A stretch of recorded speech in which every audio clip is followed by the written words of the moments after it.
The fields are on fire in eastern Ukraine. Homes have been pummeled, the factories ablaze. As the Russians move on two cities here, Severodonetsk and its twin, Lysychansk. And all those who come here must make this unnerving drive. We are exposed here. This is probably the most dangerous part of the trip, and the Russians can see us from their positions, and people are trying to do it as quickly as they can. We've come to Lysychansk to meet the famed commander of a battalion now fighting for these cities. A former politician called Petro Kuzik, he directs operations from this bunker. And we found him casting an eye over a shipment of shoulder-borne missiles. Your men know how to use these? Very easy. He likes the Spanish model. It's only got one safety catch. But he says he's going to need some bigger kit.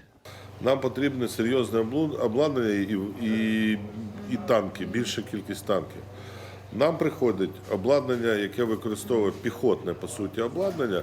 По суті, ми ведемо зараз таку засадно-партизанську війну, оборонну. He says the Russians have 20 times the number of tanks and artillery and 10 times more troops. The threat is ever present.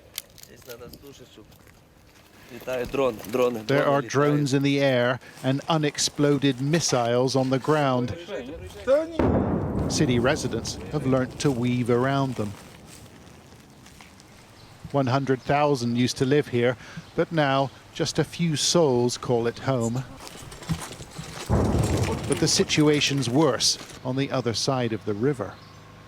We're now active state of war. Yeah. This is Severodonetsk. It's not very far.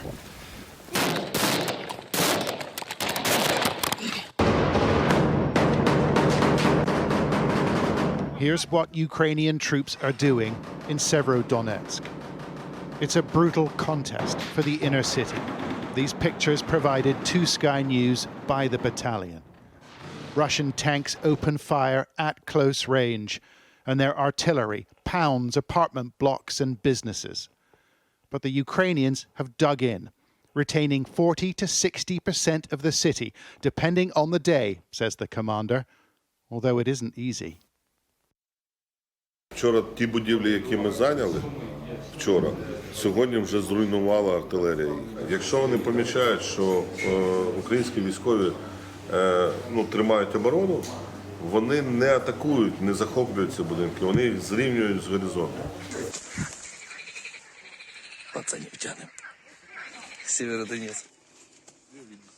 Troops told us that the last bridge connecting the two cities was destroyed over a week ago. So they've come up with a fix, boats with ropes across the river. It may be dangerous, but it seems to work. І зараз мости зруйновані, ми там лодками, канатами там вплав перед, логістика важка. Who would choose to stay in this beleaguered spot? The president of Ukraine has called them the dead cities, but thousands remain despite attempts to evacuate them. Why are you still here? Why haven't you left? Мне два инвалида дома. Куда я поеду? Ни копейки денег. И кто меня здесь ждет? Как-то так. Look, the police have been evacuating people. The police will get you out. Не привыкать. Это мне уже 4-я война, так что я как-то... A soldier does his best to persuade them to leave, and there's little time. Their commander fears a catastrophe if a nearby chemical plant explodes. And they know the battle for these cities may have only just begun. John Sparks, Sky News in Lysychansk.